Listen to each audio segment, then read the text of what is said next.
తెలంగాణలో కాంగ్రెస్ జోష్ మామూలుగా లేదు. ఇటీవలి అసెంబ్లీ ఎన్నికలలో విజయం సాధించి అధికారంలోకి వచ్చిన క్షణం నుంచి కాంగ్రెస్ లో కొత్త ఉత్సాహం కొట్టొచ్చినట్లు కనిపిస్తోంది. ఎన్నికల సమయంలో ఇచ్చిన 6 గ్యారంటీల హామీలను చాలా వరకు చెప్పినట్లుగానే 100 రోజుల వ్యవధిలో అమలు చేయడంతో ప్రజలలో కూడా కాంగ్రెస్ సర్కార్ పట్ల సానుకూలత వ్యక్తం అవుతోంది. దీంతో వచ్చే లోక్సభ ఎన్నికలలో రాష్ట్రం నుంచి సాధ్యమైనన్ని ఎక్కువ స్థానాలలో విజయం సాధించాలన్న పట్టుదలతో ఆ పార్టీ పావులు కదుపుతోంది, వ్యూహాలు రచిస్తోంది. ముఖ్యంగా ముఖ్యమంత్రి రేవంత్ రెడ్డి వ్యూహాలు పన్నడంలో, వాటిని అమలు చేయడంలో ప్రత్యర్థి పార్టీల కంటే 2 అడుగులు ముందే ఉన్నట్లు పరిశీలకులు విశ్లేషిస్తున్నారు. ఇలా ఉండగా తెలంగాణలో సార్వత్రిక ఎన్నికలతో పాటు కంటోన్మెంట్ అసెంబ్లీ స్థానానికి ఉప ఎన్నిక కూడా జరగనుంది. ఇటీవలి అసెంబ్లీ ఎన్నికలలో ఆ నియోజకవర్గం నుంచి బీఆర్ఎస్ ఎమ్మెల్యేగా ఎన్నికైన లాస్యా నందిత రోడ్డు ప్రమాదంలో మరణించడంతో ఉప ఎన్నిక అనివార్యమైంది. మామూలుగా అయితే కంటోన్మెంట్ నియోజకవర్గ టికెట్ ను బీఆర్ఎస్ లాస్యా నందిత కుటుంబ సభ్యులకే ఇచ్చినట్లయితే రాజకీయ పార్టీలు ఆ నియోజకవర్గంలో అభ్యర్థిని నిలబెట్టరు. కానీ ఈసారి సార్వత్రిక ఎన్నికలతో పాటు కంటోన్మెంట్ ఉప ఎన్నిక జరుగుతుండటంతో కంటోన్మెంట్ నియోజకవర్గ ఉప ఎన్నికలో అభ్యర్థిని నిలబెట్టకపోతే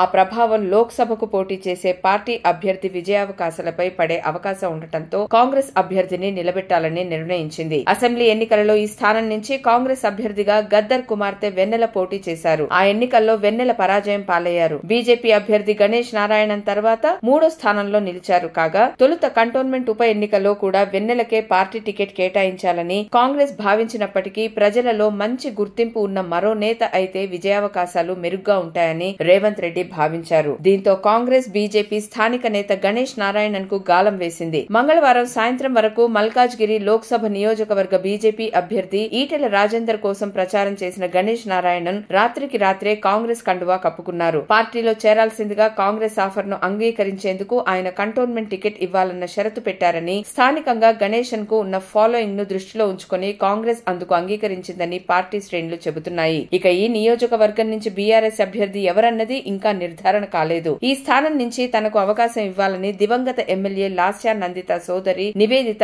ఇక్కడి నుంచి బీఆర్ఎస్ టికెట్ ఆశిస్తున్నారు. ఇక బీజేపీ అయితే గణేశన్ పార్టీ వీడటంతో షాక్ కు గురైంది. ఇప్పటి వరకు కంటోన్మెంట్ నియోజకవర్గ ఉప ఎన్నికలో ఆయనే అభ్యర్థి అని ఫిక్స్ అయిన బీజేపీ ఇప్పుడు ఇక్కడ పోటీకి మరో వ్యక్తిని వెతుక్కోవాల్సిన పరిస్థితిలో పడింది.